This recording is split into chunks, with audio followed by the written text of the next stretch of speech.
There's an important reason why you should set your radiators to 5 during the summer.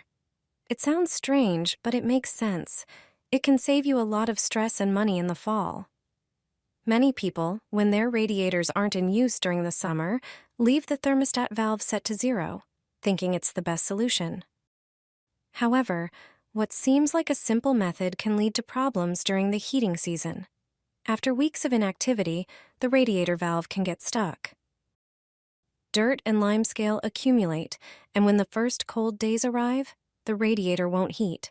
That's why instead of turning it to 0, do this. Set the valve to 5, the maximum opening. The radiator won't start heating since the heating system isn't on in the summer, so the valve will stay open. It's a small detail that most people don't know or forget. Setting your radiator like this guarantees that your radiator will heat properly in the fall.